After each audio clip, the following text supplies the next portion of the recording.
അവനൊരിക്കലും അറിയാൻ പാടില്ല ഇതൊന്നും. ദേ മോളുടെ ഫോണാണ് ബെല്ലടിക്കുന്നത്, ചെന്ന് നോക്ക് ആരാണെന്ന്. രാമൻ അതും പറഞ്ഞുകൊണ്ട് അവളെ മുറിയിലേക്ക് വിട്ടു. അവന്റെ പിറന്നാളിന് കേക്ക് ഓർഡർ കൊടുത്ത ബേക്കറിയിൽ നിന്നായിരുന്നു വിളിച്ചത്. അവൾ എങ്ങനെയൊക്കെയോ സംസാരിച്ച് ബാൽക്കണി പോയി നിന്നു. അപ്പോൾ ഹേമ അവളുടെ പ്രണയത്തെ വിട്ടു നൽകിയതാണ്. അവൾ ഒരുപാട് ആഗ്രഹിച്ച് കാണില്ല അവന്റെ കൂടെയുള്ള ജീവിതത്തിന് വേണ്ടി. ഇതൊക്കെ ദേവറിഞ്ഞാൽ എന്താകും അവന്റെ അവസ്ഥ? ഒരുപാട് വിഷമിച്ചതാണ് അവൻ അവൾക്ക് വേണ്ടി. അതിൽ നിന്നുള്ള വാശി കാരണമാണ് അവനൊരു പുതിയ ജീവിതം പോലും തുടങ്ങിയത്. അവൻ ഇന്ന് ഓർക്കുന്നു, അവൾ അവനേക്കാളും നല്ലൊരാൾ കിട്ടിയപ്പോൾ അവന് വിട്ടുകളഞ്ഞു എന്നല്ലേ. സത്യമറിഞ്ഞ എന്റെ ദേവക്ക് സഹിക്കാൻ പറ്റുമോ? ലച്ചു ഓരോന്ന് ആലോചിക്കുമ്പോഴാണ് വയറിന്റെ ഇടയിലൂടെ രണ്ട് കൈകൾ തന്നെ ചേർത്ത് പിടിച്ചത്. ഒരു നിമിഷം പോലും ആലോചിക്കേണ്ടി വന്നില്ല ആ കൈയുടെ ഉടമ ആരാണെന്നറിയാൻ ലച്ചുവിന്. എന്തു പറ്റിന്റെ ലച്ചൂസിന്? ഭയങ്കര ചിന്തയിലാണല്ലോ. അവൾ ഒന്നുകൂടി ചേർത്ത് പിടിച്ചുകൊണ്ട് അവൻ ചോദിച്ചു. ഒന്നുമില്ല, ഇങ്ങനെ ചുമ്മാ ഓരോന്ന് ചിന്തിച്ചാ. അത് വെറുതെ എന്തെങ്കിലും ഉണ്ടി പറവണേ, ഇനി വയ്യ നിനക്ക്? കൂടുതൽ മിണ്ടാതിരുന്നാൽ അവൻ ഓരോന്നും കുത്തി ചോദിച്ച് അറിയുമെന്ന് തോന്നി അവൾക്ക്. എന്തായാലും പിറന്നാൾ കഴിഞ്ഞ് അവിടെ എത്തിയതിനു ശേഷം ഈ വിവരങ്ങൾ അവരോട് പറയാമെന്ന് വെച്ചവൾ. ഇപ്പോഴെല്ലാം പറഞ്ഞ് അവനെ വിഷമിപ്പിക്കണമെന്ന് ഓർത്തവൾ. അതോ എന്തായാലും തൻ്റെ ബർത്ത്ഡേ കേക്ക് മുറിക്കും, അപ്പം എത്ര പീസ് കഴിക്കണം ചിന്തിച്ചതാ. ലച്ചു അവൻ്റെ കാൽപാദത്തിലൂടെ കയറി നിന്ന് രണ്ട് കൈകൾ അവൻ്റെ കഴുത്തിലൂടെ ഇട്ടുകൊണ്ട് കുസൃതിയോടെ ചോദിച്ചു. എൻ്റെ ദൈവമേ, ഇങ്ങനെ ഒരു പെണ്ണ്! നീ എത്ര വേണമെങ്കിലും കഴിച്ചു, ഞങ്ങൾ ആരും ഇടപെടില്ല, പോരെ? അതും പറഞ്ഞുകൊണ്ട് അവനവിടെ ചുണ്ടിലൊന്ന് മുത്തി. അങ്ങനെ ദേവയുടെ പിറന്നാൾ ഗംഭീരമായി തന്നെ ആഘോഷിച്ചു. ലച്ചു കൊടുത്ത സമ്മാനം അവന് ഒരുപാട് ഇഷ്ടമായി. പിറ്റേന്ന് രാവിലെ തന്നെ ട്രിവാൻഡ്രത്ത് നിന്ന് അങ്ങോട്ട് പോകണമെന്ന് പറഞ്ഞ് ദേവിന് കോൾ വന്നു. ലച്ചുവിനോട് ബാഗ് പാക്കാക്കാൻ ഏൽപ്പിച്ചു. അത് അച്ഛനോട് അമ്മയോട് പറയാൻ പോയ ദേവ് കഥകിൽ മുട്ടാൻ തുടങ്ങുമ്പോഴാണ് അകത്തിറന്ന സംഭാഷണം അവൻ കേട്ടത്. നമ്മുടെ തീരുമാനം തെറ്റിയില്ല അല്ലേ രാമേട്ട? ആ ഹേമ അവൻ്റെ ജീവിതത്തിൽ നിന്ന് ഒഴിവാക്കിയത് നന്നായി. ഒരിക്കലും കുഞ്ഞനറിയാൻ പാടില്ല നമ്മൾ പറഞ്ഞിട്ട് ആ കുട്ടി അവൻ്റെ ജീവിതത്തിൽ നിന്ന് ഒഴിഞ്ഞു പോയതെന്ന്. സുഭദ്രയുടെ മറുപടി കേട്ട് ദേവ് ഞെട്ടിപ്പോയി. തൻ്റെ പ്രണയത്തെ രണ്ടുപേരും ചേർന്ന് ഇല്ലാതാക്കിയതാണല്ലേ പാവ ഹേമ. അവളെക്കുറിച്ച് താൻ എന്തൊക്കെയാണ് വിചാരിച്ചത്? ദേഷ്യത്തോടെ വാതിൻ്റെ ഹാൻഡിൽ തിരിക്കാൻ പോയപ്പോഴാണ് അവനെ കൂടുതൽ ഞെട്ടിക്കുന്ന കാര്യം കേട്ടത്. നമ്മളാണെന്ന് അറിഞ്ഞാലും കുഴപ്പമില്ല, ലച്ചുവിന് ഇതൊക്കെ അറിയാമെന്നറിഞ്ഞാൽ അവൻ ആ കുട്ടിയോട് ദേഷ്യം വരും. അതുകൊണ്ട് ലച്ചുവിന് ഈ സത്യമൊക്കെ അറിയാമെന്നവൻ ഒരിക്കലും അറിയാൻ പാടില്ല. രാമൻ പറഞ്ഞു കേട്ട് ദേവ് തകർന്നുപോയി. ലച്ചുവും കൂടി തന്നെ പറ്റിക്കുകയാണെന്ന് ഓർത്ത് അവന് സങ്കടവും ദേഷ്യവും തോന്നിപ്പോയി. ഇനിയൊരു നിമിഷം പോലും ഇവിടെ നിൽക്കാൻ തന്നെ കൊണ്ട് പറ്റില്ലെന്നോർത്ത് അവൻ കഥക് മുട്ടി അവരോട് ഇപ്പോൾ തന്നെ പോവുകയാണ്, കുറച്ച് അർജന്റാണെന്ന് പറഞ്ഞ് ലച്ചുവിനെ കൂടെ കൂട്ടി വീട്ടിൽ നിന്ന് ഇറങ്ങി. യാത്ര പറയുമ്പോഴൊന്നും ദേവിനൊരു ഉത്സാഹമുണ്ടായില്ല. എന്നാൽ ലച്ചുവിനെ അവർ സ്നേഹിക്കുന്നതും തലോടുന്നതൊക്കെ കണ്ടിട്ട് അവന് പുച്ഛം തോന്നി. മറ്റൊരു പെൺകുട്ടി ഉണ്ടാവേണ്ട സ്ഥാനത്ത് പിടിച്ചു കയറ്റിയതാണ് ഇവളെ. യാത്രകളിൽ ദേവൊന്നും സംസാരിക്കാതെ ലച്ചുവിന് വല്ലാതെയായി. അങ്ങനെ തന്നെയായിരുന്നു 2 ദിവസം. ചോദിച്ചാൽ മാത്രം മറുപടി തരും. ഒരുപാട് ലേറ്റായിട്ടാണ് വീട്ടിലെത്താറ്. ലച്ചുവിന് ഇത് എന്ത് പറ്റിയതാണെന്ന് ഓർത്തൊരു പിടിയും കിട്ടിയില്ല. ഒരാഴ്ച അങ്ങനെ തന്നെ കടന്നുപോയി. ഇതിൻ്റെ ഇടയിലേക്കാണ് ലച്ചു ആ സന്തോഷ വാർത്ത അറിയുന്നത്. തൻ്റെ ഉള്ളിൽ ദേവിൻ്റെ സ്നേഹത്തിൻ്റെ പ്രതീകം മുട്ടിട്ട് കഴിഞ്ഞുവെന്ന്. അവൾക്ക് ഒരുപാട് സന്തോഷം തോന്നി. എത്രയും പെട്ടെന്ന് അവൾക്ക് അവനോട് പറയണമെന്ന് തോന്നി. പക്ഷേ അവൾ കോൾ ചെയ്തെങ്കിലും അവനത് അറ്റൻഡ് ചെയ്യാതെ വിട്ടു. ലച്ചുവിന് ഇതാദ്യം അവനെ തന്നെ അറിയിക്കണമെന്ന് തോന്നി. അതുകൊണ്ട് തന്നെ അവൾ അമ്മയോട് പോലും ഒന്നും പറഞ്ഞില്ല. പക്ഷെ അന്നേ ദിവസം ഒരുപാട് വൈകിയാണ് ദേവ് വന്ന്. അപ്പോഴേക്കും അവൾ ഉറങ്ങിപ്പോയിരുന്നു. അത് കഴിഞ്ഞ് 2 ദിവസം അവൾ പിന്നാലെ നടന്നു. അവനോട് ഒരു കാര്യം പറയാനുണ്ടെന്ന് പറഞ്ഞു. പക്ഷേ ദേവ് എവിടെയില്ലാത്ത തിരക്കൊക്കെ അഭിനയിച്ചു. ദേവിന് ശരിക്കും മടുത്തിരുന്നു അവളോട് സംസാരിക്കാതെ. എന്ത് തന്നെയാലും ഇന്ന് അവളോട് സംസാരിച്ചാൽ ശരിയാക്കണം. വയ്യ. ലച്ചുവിനിങ്ങനെ മാറ്റി നിർത്താനെന്ന് ആലോചിച്ച് സ്റ്റേഷനിൽ നിന്ന് ഇറങ്ങാൻ തുടങ്ങുമ്പോഴാണ് സ്റ്റേഷനിലേക്ക് ഒരു കോൾ വരുന്നത്. ഭർത്താവ് ഭാര്യയെ വല്ലാതെ ശാരീരികമായി ഉപദ്രവിക്കുന്നു എന്ന് പറഞ്ഞ് അവരുടെ അയൽവാസി തന്നെ വിളിച്ചതാണ്. ഇത് കേട്ടതും ദേവും ബാക്കിയുള്ളവരും പുറപ്പെട്ടു. അവിടെ കണ്ട കാഴ്ചയിൽ അവൻ ഞെട്ടിപ്പോയി. ഹേമ ആളാകെ മാറിപ്പോയിരിക്കുന്നു. മുഖത്തും ശരീരത്തിനൊക്കെ അടികിട്ടിയ പാടുകൾ, ചട്ടവും കൊണ്ടോ എന്തോ പൊള്ളിച്ച പാടുകൾ. അവൻ അവളാണെന്ന് അറിഞ്ഞത് വല്ലാത്ത അവസ്ഥയിലായിരുന്നു. അവളുടെ ഭർത്താവിനെ അറസ്റ്റ് ചെയ്ത് അവളെ ഹോസ്പിറ്റലിൽ പ്രവേശിപ്പിച്ചു. അവിടെ നിന്നാണ് കാര്യങ്ങൾ താൻ അറിഞ്ഞത്. ആദ്യമൊക്കെ സ്നേഹം തന്നെ ആയിരുന്നു. കല്യാണം കഴിഞ്ഞ് 3 മാസം കഴിഞ്ഞാണ് ഞങ്ങളുടെ പ്രേമവും മറ്റേയാൾ അറിഞ്ഞത്. അന്നു മുതൽ സംശയരോഗവും അടിയൊക്കെ ആയിരുന്നത്രേ. ദേവിന് അവനോട് തന്നെ ദേഷ്യം തോന്നിപ്പോയി. താൻ കാരണം ജീവിതമില്ലാതെ ആയിപ്പോയവൾ, തൻ്റെ മാതാപിതാക്കൾ കാലുപിടിച്ച് പറഞ്ഞ് തൻ്റെ പ്രണയം തന്നെ ഉപേക്ഷിച്ചവൾ, ഇന്ന് താൻ കാരണം അവളുടെ വിവാഹ ജീവിതം കൂടി നരകമായി. ഇനി അവിടെ നിന്നാൽ ചിലപ്പോൾ താൻ ഇല്ലാതെയായിപ്പോയെന്ന് ഓർത്ത് അവൻ അവിടെ നിന്ന് ഇറങ്ങി. ഈ പാപക്കറ കൊണ്ട് ഇന്നൊന്ന് സ്വസ്ഥമായി ഉറങ്ങാൻ പോലും പറ്റില്ല. അതുമാത്രമല്ല, തൻ്റെ മനസ്സെന്നെ കൈവിട്ടു പോയെന്ന് ഓർത്താണ് അവൻ അല്പം മദ്യം കഴിക്കാമെന്ന് പറഞ്ഞ് ബാറിലേക്ക് കയറിയത്. എന്നാൽ അവൻ കുടിച്ചതല്പം കൂടിപ്പോയി. എന്നാൽ ഈ നേരമൊക്കെ ദേവയോട് ഇനിയും താൻ ഗർഭിണിയാണെന്നുള്ള കാര്യം മറച്ചു വെക്കാൻ പറ്റില്ലെന്നോർത്ത് അവളവനെ കാത്തിരിക്കുകയായിരുന്നു. കാത്തിരുന്ന് പുറത്ത് അവൻ്റെ വണ്ടി വന്നെന്ന ശബ്ദം കേട്ട് ലച്ചു സന്തോഷത്തോടെ വാതിൽ തുറന്നു. കാണുന്ന അവനെ താങ്ങി പിടിച്ചിരുന്ന കോൺസ്റ്റബിൾ മാധവേട്ടനെയാണ്. ഇതുപോലെ ലക്കിട്ട് അവൻ കുടിച്ചവൾ കണ്ടിട്ടില്ല. വല്ലപ്പോഴും ഒരു പെഗ്, അത്ര തന്നെ. അവൾക്ക് അവൻ ആ കോലത്തിൽ കണ്ട് ദേഷ്യവും സങ്കടവും തോന്നിപ്പോയി. മാധവേട്ടനകത്തുള്ള സോഫയിലെത്തിയാണ് പോയത് ദേവേ. സോഫയിൽ നിന്ന് എണീറ്റ് മുറിയിലേക്ക് കാലുകൾ നിലത്തുറപ്പിക്കാൻ പറ്റാതെ വീഴാൻ പോകുന്ന ദേവിനെ കണ്ട് സഹായത്തിന് അവനെ ചേർത്ത് നിർത്താൻ പോയി ലച്ചുവിനെ മാറ്റി നിർത്തി. എന്താ ദേവ ഇത്? നീ അങ്ങോട്ട് പോ, ഞാൻ തനിയെ പോക്കോളാം, നിന്റെ സഹായം വേണം എനിക്ക് എന്ന് പറഞ്ഞ് നടക്കാൻ തുടങ്ങിയ ദേവയെ അവൾ അതൊന്നും കോരിക്കാതെ പിടിക്കാൻ പോയപ്പോഴാണ് അവൻ അവളുടെ കൈ തട്ടിയെറിഞ്ഞത്. അവന്റെ ആ പ്രവൃത്തി അവൾ വല്ലാതെയായിപ്പോയി. നിന്നോടല്ലേടി എന്നെ തൊട്ടുപോരുന്ന് പറഞ്ഞേ? പറഞ്ഞാൽ മനസ്സിലാവില്ല നിൽക്കുന്നു. ദേവ വലിയ ശബ്ദത്തോടെ ദേഷ്യത്തിൽ പറഞ്ഞു കേട്ട് അവൾ ഞെട്ടിപ്പോയി. അവളുടെ കണ്ണു നിറഞ്ഞു. കാരണം അവൻ ആദ്യമായിട്ടായിരുന്നു അവളോട് ഇതുപോലെ ദേഷ്യപ്പെട്ടത്. എന്തു പറ്റി ദേവ തനിക്ക്? എന്നോട് എന്തിനാ ഇങ്ങനെ? പിന്നെ നിന്നോടൊക്കെ ഞാൻ എങ്ങനെ വേണടി? പറ. അവളെ വലിച്ച് ഭിത്തിയിലേക്ക് വലിച്ചുകൊണ്ട് പറഞ്ഞു. അന്നേരം അവൾ തന്റെ കുഞ്ഞിനൊന്നും പറ്റില്ലെന്ന് ഓർത്ത് അവൾ ഒരു കൈകൊണ്ട് വയറ് സംരക്ഷിച്ചു. ദേവ ഞാൻ പറയുന്ന കേൾക്ക് എന്ന് പറഞ്ഞ് അവന്റെ കവിളിൽ കൈകൊണ്ട് അവൾ പിടിച്ചത് അവൻ കൈ തട്ടി മാറ്റി. നീയൊക്കെ എന്നെ ചതിക്കുകയായിരുന്നല്ലേ? നിങ്ങളൊക്കെ കൂടി ഒരാളെന്റെ ജീവിതത്തിൽ നിന്ന് ഒഴിച്ചു മാറ്റിയില്ലേ? അവളൊരു നരകത്തിലാ കഴിയുന്നത്, അറിയോ നിങ്ങൾക്ക്? അവൻ ഹേമയുടെ കാര്യമാണ് പറഞ്ഞെന്ന് അവൾക്ക് മനസ്സിലായി. പക്ഷെ നരകം അങ്ങനെയൊക്കെ പറഞ്ഞ് എന്താണെന്ന് അവൾക്ക് മനസ്സിലായില്ല. താൻ കൂടി അറിഞ്ഞതിന്റെ ദേഷ്യത്തിലാണെന്നാണ് അവൾ കരുതിയത്. അങ്ങനെയല്ല ദേവ, ഞാൻ പറയണമെന്ന് വിചാരിച്ചതാ. പക്ഷേ എന്ത് പക്ഷേ? പറ. അച്ഛനോടും അമ്മയോടും പറഞ്ഞേക്ക്, മകൻ നല്ല സന്തോഷത്തിലാ. എല്ലാം ഞാൻ സഹിക്കുമായിരുന്നു, പക്ഷെ നീയും കൂടി എന്നെ ചതിച്ചതാണല്ലേ. അങ്ങനെ അല്ല ദേവ, ഞാൻ പറയുന്നത് കേൾക്ക്. വാതിലച്ചു, എനിക്ക് മതിയായി. എല്ലാവരും പറ്റിച്ചാൽ പോലും നീ എന്ന് എന്റെ കൂടെ കാണുന്നു വിചാരിച്ച ഞാൻ. പക്ഷേ നീ എന്നെ തോൽപ്പിച്ച് കളഞ്ഞു.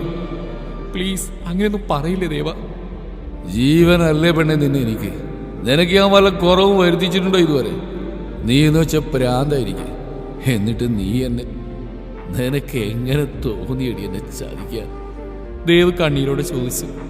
ദേവ അങ്ങനെയൊന്നും പറയില്ലേ, എനിക്ക് വയ്യ ദേവ, ഇങ്ങനെയൊന്നും പറയരുത്, എനിക്ക് കേൾക്കാൻ വയ്യ എന്ന് പറഞ്ഞ് കണ്ണീരോടെ അവനെ കെട്ടിപ്പിടിക്കാൻ പോയതും ലച്ചുവിനെ അവൻ ഗൗനിക്കാതെ മുമ്പിൽ നിന്ന് പിന്നിലേക്ക് മാറി. നീയും കൂടി എല്ലാവരും കൂടെ എന്നെ കല്യാണം ചെയ്താണോ? ഒരു നിമിഷത്തിന് ശേഷം ദേവ് എന്തോ ആലോചിച്ചവരെ ചോദിച്ചു. ദേവ് പോയി കിടക്കാൻ നോക്ക്, ഇപ്പൊ സംസാരിച്ചാൽ ശരിയാവില്ല. അവനോട് ഈ സമയത്ത് എന്ത് പറഞ്ഞാലും തനിക്കെതിരെ പറഞ്ഞ് വെറുതെ വഴക്കൂട്ടണമെന്ന് വിചാരിച്ച് അവൾ അതും പറഞ്ഞുകൊണ്ട് നടക്കാൻ തുടങ്ങുമ്പോൾ ദേവ് വലിച്ച് അവൾ അടുത്തേക്ക് നിർത്തി. പറ, നിനക്കെന്നെ കിട്ടാൻ വേണ്ടിയല്ലേടി നീ ഇതൊക്കെ അവരോടൊപ്പം കൂടി ചെയ്ത്? പറ. അവൻ അങ്ങനെയൊക്കെ പറയുമ്പോൾ അവൾക്ക് സഹിക്കാൻ പറ്റിയില്ല. നിന്റെ ഈ സ്നേഹവും നിഷ്കളങ്കതയൊക്കെ വെറും അഭിനയമായിരുന്നു അല്ലേ എന്നെ കബളിപ്പിക്കാൻ? ചതിയാ നീ ചെയ്ത്. ലച്ചു തകർന്നു പോയിരുന്നു ഇതൊക്കെ കേട്ടിട്ട്. എന്നാലും ബോധമില്ലാതെ ഓരോന്ന് വിളിച്ചു പറയുന്നില്ലേ എന്ന് വിചാരിച്ച് അവൾ മിണ്ടാതെ നിന്നു. പക്ഷെ അവൻ അതിനുശേഷം പറഞ്ഞു അവൾക്ക് ഒട്ടും സഹിക്കാനായില്ല. നീ ഒറ്റ ഒരുത്തി കാരണ എനിക്കെന്റെ ഹേമയെ കിട്ടാതെ പോയത്, ഞങ്ങളുടെ പ്രേമം തോറ്റുപോയത്, ഞങ്ങൾ സ്വപ്നം കണ്ട ജീവിതം ഇല്ലാതെയായത്, അവളുടെ ജീവിതം ഇന്ന് ഇങ്ങനെ ആയിട്ട് നീ ഓരോന്ന് ചെയ്തു കൂട്ടിയതുകൊണ്ടാ. അവൻ അതും പറഞ്ഞുകൊണ്ട് ബെഡിലേക്ക് ഒറ്റ വീഴ്ചയായിരുന്നു. ഉറക്കിൻ്റെ ഇടയിൽ അവൻ പറഞ്ഞത് നീ കാരണ ഹേമ എന്ന് മാത്രമായിരുന്നു. ഇതൊക്കെ കേട്ട് ലച്ചു അവിടെ തന്നെ തറഞ്ഞിന്ന് പോയി. ഇനിയൊന്നും കേൾക്കാനുള്ള ത്രാണിയില്ലാതെ അവൾ ചുമരിച്ചാരിന്ന് പൊട്ടിക്കരഞ്ഞു പോയി. അവൻ്റെ മനസ്സിൽ ഇങ്ങനെ സംശയം ഉണ്ടായതുകൊണ്ടല്ലേ അതിപ്പോൾ പുറത്തു വന്നു. വയ്യ ദേവ, നിന്റെ വായിൽ നിന്ന് ഇങ്ങനെയൊക്കെ കേൾക്കാൻ. താൻ കാരണം ആരുടെയും ജീവിതം നശിക്കേണ്ടെന്ന് അവൾക്ക് തോന്നി. ഒരുപക്ഷെ താൻ അവൻ്റെ ജീവിതത്തിൽ നിന്ന് ഒഴിഞ്ഞു മാറി അവൻ ഹേമയോടൊപ്പം സന്തോഷമായി കഴിയാൻ പറ്റും. താനായിട്ട് അവരുടെ സന്തോഷം ഇല്ലാതാക്കേണ്ടെന്ന് കരുതിയവൾ വേഗം മുഖം തുടച്ച് എണീറ്റവൾ ഇനി ഒരു നിമിഷം പോലും അവിടെ നിൽക്കാൻ പറ്റില്ലെന്ന് ഓർത്തു. അവളുടെ സർട്ടിഫിക്കറ്റ് മാത്രമാണ് അവൾ കൂടെ കരുതിയത്. ഡ്രസ്സൊക്കെ അവിടെ തന്നെ വെച്ചു. അവൾ തയ്യാറാക്കിയ ആ സർപ്രൈസ് ബോക്സ് കൂടി അവളുടെ ഡ്രസ്സുകളുടെ ഇടയിലായി വെച്ചു. ഒന്നുമില്ലെങ്കിൽ കുഞ്ഞിൻ്റെ അച്ഛനല്ലേ, അതുകൊണ്ട് അവനത് അറിയണമെന്ന് തോന്നി. അന്നേരമെല്ലാം കണ്ണീരൊഴുകുകയാണ് കവിളിൽ കൂടി. അതിനെ തടുക്കാതെ സ്വതന്ത്രമായി വിട്ടു. ഒരു പേപ്പറും പേനയും എടുത്ത് അവൾ അതിലേക്ക് കുറച്ച് വാക്കുകൾ അവന് വേണ്ടി എഴുതി. എൻ്റെ മാത്രം ദേവക്ക്, ഇനി നീ എൻ്റേതെന്ന് പറയാൻ പറ്റുമോ എന്ന് എനിക്കറിയില്ല. എന്നാലും എനിക്ക് മറക്കാൻ പറ്റില്ല തന്നെ, ജീവനുള്ള കാലത്തോളം. അത്രയ്ക്ക് ഇഷ്ടമാണ് എനിക്ക് നിന്നെ. പിന്നെ ഞാനൊരിക്കലും ചതിച്ചിട്ടില്ല തന്നെ. ഞാൻ ഈ കാര്യങ്ങളൊക്കെ അറിയുന്നത് തൻ്റെ പിറന്നാൾ നാട്ടിൽ പോയപ്പോഴാണ്. തൻ്റെ പിറന്നാൾ കഴിഞ്ഞ് പറയാനിരിക്കുകയായിരുന്നു ഞാൻ കാരണം തൻ്റെ ജീവിതം നശിക്കില്ല, തൻ്റെ സന്തോഷമാണ് എനിക്ക് വലുത്. അതുകൊണ്ട് ഞാൻ ഒഴിഞ്ഞു തന്നേക്കാം, ഒരിക്കലും വരില്ല ഒരു ശല്യമായി. അന്നും ഒറ്റക്കാര്യം ഞാൻ, പക്ഷെ എന്നോ ഒരു കൂട്ടിട്ടിരുന്നു. അതിതാ ഇവിടെ അവസാനിച്ചു. എന്ന് നിന്റെ ലച്ചു. അതെഴുതിയതും അവൾ എന്ന് നിൻ്റെയിലേക്ക് ഒരു വര മുകളിലൂടെ വരച്ച് ലച്ചു മാത്രമാക്കി. അതും എഴുതി ദേവക്കൊരു ചുംബനം കൊടുത്ത് ഇറങ്ങിയതാണ് താൻ ആ വീട്ടിൽ നിന്ന്. ലച്ചു അത് ഓർത്തുകൊണ്ട് ഒന്ന് നിശ്വസിച്ച് കണ്ടിറന്നപ്പോഴാണ് താൻ ഫ്ലാറ്റ് വരെ എത്തിയിരിക്കുന്നതെന്ന് മനസ്സിലായത്. ദേവക്കറിയാമായിരുന്നു അവൾ പഴയ കാര്യങ്ങൾ കുടുങ്ങിയിരിക്കുകയാണെന്ന്. ലച്ചു മുന്നിലൂടെ വേഗത്തിൽ അവനോട് നന്ദി പോലും പറയാതെ പോയ അവളെ അവൻ പിന്നിൽ നിന്ന് വിളിച്ചു. തിരിഞ്ഞു നോക്കാതെ അവൾ അവിടെ തന്നെ നിന്നു. കുറച്ചു ദിവസം കഴിഞ്ഞ് അമ്മയച്ഛന് വരും, തന്നെയും മക്കളെയും കാണാം. ഒരുപാട് കൊതിയുണ്ട് ഇപ്പം തന്നെ വരാൻ. പക്ഷെ അമ്മക്ക് വയ്യാത്തതുകൊണ്ട് വരവ് മാറ്റിയതാണ്. അതും പറഞ്ഞാൽ ദേവിനോട് അമ്മയ്ക്ക് എന്ത് പറ്റിയെന്ന് ചോദിക്കണമെന്നുണ്ടായിരുന്നു അവൾക്ക്. അവൾ ഓർക്കുകയായിരുന്നു ആ അമ്മയെ അച്ഛനെയും. താനെന്ന് വെച്ചാൽ അവർക്ക് ജീവനാണ്. ഒരുപാട് പ്രാവശ്യം പോയി കാണുമെന്ന് തോന്നിയിട്ടുണ്ട് അവരെ. പക്ഷേ ആ കൂടിക്കാഴ്ച ദേവിൻ്റെയും ഹേമയുടെയും ജീവിതത്തിൽ ഒരു കല്ലേടി ആവരുതെന്ന് തനിക്ക് നിർബന്ധമുണ്ട്. അതുകൊണ്ടാണ് അവരെ പോലും മറവിലേക്ക് തള്ളിയിട്ടത്. സർ, ആ അമറിനെ കൂടെ പിടിച്ചാൽ നമ്മുടെ മിഷൻ പാസ്സാവുമല്ലേ? ആരും അത് ചോദിച്ചതും ദേവ് അദ്ദേഹം തലയാട്ടി. പക്ഷെ അമറിനെ എങ്ങനെ കണ്ടുപിടിക്കും? നമ്മളിൽ നിന്ന് മുങ്ങിക്കളിക്കില്ല അവൻ. എത്ര മുങ്ങിയാലും അവൻ ഏതുവരെ പോവും? അവൻ പ്രത്യക്ഷപ്പെടാതിരിക്കില്ല നമ്മുടെ മുമ്പിൽ. കാരണം അവൻ 1-2 കോടിയുടെ നഷ്ടമല്ല നമ്മൾ ഉണ്ടാക്കിയത്. 350 കോടിയാ. That's a huge loss for him. താനെന്തായാലും റീത്തിനോട് സൂക്ഷിക്കാൻ പറയണം. അവനെന്തായാലും ഡീറ്റെയിൽസ് എടുത്താണ് നമ്മുടെ വീട്ടുകാരുടെയൊക്കെ. ദേവ് അത് പറഞ്ഞു. അവൻ അദ്ദേഹം നമ്മുടെ തലയാട്ടി. തന്നെക്കുറിച്ച് അവൻ അറിയില്ലല്ലോ. അതുകൊണ്ട് അല്ലുവിനെ അധികം കുറിച്ച് പേടിക്കണമെന്ന് ഓർത്തവൻ. പറ്റില്ല പറ്റില്ല പറ്റില്ല, അല്ലു അതി ഒന്നിച്ച് പറഞ്ഞു. ദേ വാശിയൊക്കെ മര്യാദക്ക് വന്നതിൻ്റെ കൂടെ. പറ്റില്ല, ഞങ്ങൾ ഇന്ന് അച്ഛൻ്റെ ഒപ്പം തന്നെ സ്കൂളിൽ വരും. അല്ലു, അച്ഛക്ക് ജോലിക്ക് പോകാനുണ്ടാവും. വെറുതെ ബുദ്ധിമുട്ടിക്കാരൻ്റെ മകൾ സ്കൂൾ ബസ്സിൽ പോകാൻ നോക്ക്. ലച്ചു സമാധാനത്തോടെ രണ്ടുപേരോടും പറഞ്ഞ് മനസ്സിലാക്കാൻ നോക്കി. കാരണം അവർ അത്രയ്ക്ക് അടുത്തു കഴിഞ്ഞു. ദേവിൻ്റെയും ഹേമയുടെയും ജീവിതത്തിൽ ഒരു പ്രശ്നമുണ്ടാവാതെ നോക്കണമെന്ന് തോന്നി ലച്ചുവിന്. ഇന്ന് ഫ്രീ ആണെന്ന് അച്ഛൻ പറഞ്ഞ, അത് മാത്രമല്ല അച്ഛൻ പ്രോമിസ് ചെയ്തിട്ടുണ്ട് കൊണ്ടുപോയി വിടുന്ന്. അതും പറഞ്ഞപ്പോഴാണ് കോളിംഗ് ബെല്ലിന്റെ സൗണ്ട് കേട്ടത്. അത് കേട്ടതും അവർ രണ്ടുപേരും കൂടി ഓടി കതക് തുറന്നു. പുറത്ത് അവരെ തന്നെ കാത്തിരിക്കുന്ന അവൻ്റെ മേലേക്ക് ചാടിക്കയറി. അച്ഛയുടെ പഞ്ചാരമണി റെഡിയായോ? നമുക്ക് പോവാം. അവർ രണ്ടാളെയും ചേർത്തിക്കൊണ്ട് പറഞ്ഞു. Yes, we are ready. അതും പറഞ്ഞുകൊണ്ട് അവർ അകത്തേക്ക് ചെന്നു ബാഗും എടുത്ത് അവൻ്റെ അടുത്തേക്ക് തന്നെ ഓടി വന്നു. ദേവ് ലച്ചുവിനെ നോക്കിയെങ്കിലും അവൾ അവനെ ശ്രദ്ധിച്ച പോലുമില്ല. എന്നാൽ ഒളി കണ്ണോടെ മക്കളുടെ അവനെ സംസാരം അവൾ ശ്രദ്ധിച്ചു. അതവൻ നന്നായി കണ്ടു. അവന് ചിരി വന്നുപോയി അവളുടെ കളി കണ്ടിട്ട്. രണ്ടുപേരും ലച്ചുവിന് ഉമ്മയും കൊടുത്തുകൊണ്ട് അവൻ്റെ കൈയും പിടിച്ചുകൊണ്ട് ചാടിത്തുള്ളി നടന്നു. ആദ്യമായി അച്ഛൻ്റെ കൂടെ പോകുന്ന സന്തോഷം അവരുടെ മുഖത്ത് കാണാനുണ്ടായിരുന്നു. അതുപോലെ തന്നെയായിരുന്നു ദേവിന്. ബുള്ളറ്റിൽ കയറുമ്പോൾ രണ്ടുപേരും അവനോട് ചറവറ സംസാരമായിരുന്നു. അവിടെ എത്തിയും ക്ലാസ് വരെ കൊണ്ടുവിട്ടാണ് അവൻ മടങ്ങിയത്. ക്ലാസ്സിലേക്ക് നടക്കുന്നിടക്ക് കൂട്ടുകാരോടൊക്കെ എൻ്റെ അച്ഛനാണെന്ന് പറഞ്ഞ് രണ്ടുപേരും പരിചയപ്പെടുത്തുന്നുണ്ട്. രണ്ടാളും അവനും ഉമ്മയും പയ്യൊക്കെ പറഞ്ഞാണ് വിട്ടത്. ദേവിനും ഒരു കൊച്ചു കുഞ്ഞ് ആദ്യമായിട്ട് സ്കൂളിൽ പോയ അനുഭവമായിരുന്നു. ഈ പുതിയ മുഹൂർത്തങ്ങളൊക്കെ അവനെ ഒരുപാട് സന്തോഷിപ്പിച്ചു. ഇതുപോലത്തെ കുസൃതി കുടുക്കുകളെ തൻ്റെ ജീവിതത്തിലേക്ക് തന്ന ലച്ചുവിനോട് അവന് ഒരുപാട് സ്നേഹം തോന്നിപ്പോയി. ഞാൻ വരുന്നില്ല, നിങ്ങൾ പണി പൊക്കോ. ലച്ചു അതും പറഞ്ഞുകൊണ്ട് അടുക്കള വൃത്തിയാക്കാൻ തുടങ്ങി. അമ്മ പ്ലീസ് അമ്മ, അച്ഛൻ്റെ ഒപ്പം ബീച്ചിലൊക്കെ പോവാൻ നല്ല രസമുണ്ടാവും. അല്ലു. മക്കളും ദേവ് ഒരുപാട് തവണ കറങ്ങാൻ പോയിരുന്നു. ഓരോ പോക്കിനും കൈ നിറച്ച് ഉടുപ്പുകളും ടോയ്സും ചോക്ലേറ്റും ഒക്കെയാണ് വരാറ് പിള്ളേർ.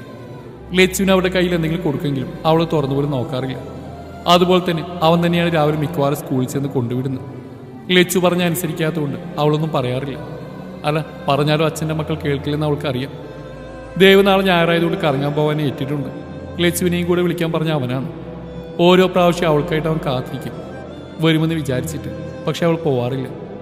നാളെ എന്തായാലും അമ്മയെ കൂടെ കൂടണമെന്നും എന്നാൽ അച്ഛൻ പറഞ്ഞെന്ന് ഒരിക്കലും പറയാൻ പാടില്ലെന്ന് മക്കൾക്ക് നിർദ്ദേശം കൊടുത്ത് വിട്ടതാണ് അവൻ. അവളോട് നാളെ വരണമെന്ന് പറഞ്ഞാണ് കെഞ്ചൽ നടക്കുന്നത്. നിങ്ങളോട് പോകേണ്ടത് പറഞ്ഞാൽ കേൾക്കില്ലല്ലോ മക്കളെ, അമ്മയുടെ മക്കൾ പൊക്കും, അമ്മ വരുന്നില്ല. അതും പറഞ്ഞോട് ലച്ചു അടുക്കളയിൽ ലൈറ്റ് ഓഫ് ചെയ്ത് ഹാളിലേക്ക് നടന്നു. എന്താ അമ്മ ഇങ്ങനെ, നമുക്ക് പോവാ നീ. വെറുതെ തന്നെ ദേഷ്യം പിടിപ്പിക്കാതെ പോകുന്നുണ്ട് രണ്ടും. കാരണം ഓരോ പ്രാവശ്യം അവർ വിളിക്കാറുണ്ട്, പക്ഷെ ലച്ചു പോവാറില്ല. ഇത്രകാലം അവർ ഒന്നിച്ചുണ്ടായിരുന്നില്ലല്ലോ. അതുകൊണ്ടാണ് അവർ മക്കളെ അവൻ്റെ കൂടെ വിടാറ്. പക്ഷേ ഹേമ കൂടെ ഉണ്ടായിട്ടും ദേവ തന്നെ ഇതിൻ്റെ ഇടയിലേക്ക് വലിച്ചിരുന്ന് ലച്ചുവിന് ശരിക്കും ദേഷ്യം വരാറുണ്ട്. അവർ രണ്ടാൾ ശരിക്കും അച്ഛൻ്റെ മക്കളാണ്. അവൻ്റെ കൂടെ പോയി വന്നാൽ പിന്നെ അച്ഛൻ അങ്ങനെയാണ് ഇങ്ങനെയാണെന്ന് പറയാൻ മാത്രമേ അവർക്ക് നേരമുള്ളൂ. അല്ലെങ്കിൽ അമ്മക്ക് ഞങ്ങളോടൊരു സ്നേഹമല്ല. എല്ലാവരും അച്ഛയുടെ അമ്മയുടെ ഒക്കെ പോകുമ്പോൾ ഞങ്ങൾക്കും ഉണ്ടാവില്ലേ കൂലി. അമ്മക്ക് ഞങ്ങളോട് ഇഷ്ടമുണ്ടായിരുന്നെങ്കിൽ എന്തായാലും സമ്മതിക്കുമായിരുന്നു. അല്ലു വിഷമത്തോടെ പറഞ്ഞുകൊണ്ട് പോയി കിടന്നു. അധികം പിന്നാലെ തന്നെ പോയി. എന്നാൽ ഈ ഇമോഷണൽ ഡയലോഗിൽ ലച്ചുവിന് കൊള്ളേണ്ടത് തന്നെ കൊണ്ടു. ദേവിൻ്റെ ഐഡിയ ആയിരുന്നു അമ്മ ഒന്നും പറഞ്ഞ് സമ്മതിച്ചില്ലെങ്കിൽ ഇങ്ങനെ എന്തെങ്കിലും പറയണമെന്ന്. അച്ഛൻ ഐഡിയ പറഞ്ഞു കൊടുത്തു. മക്കൾ ഐഡിയ സെറ്റ് ചെയ്തു.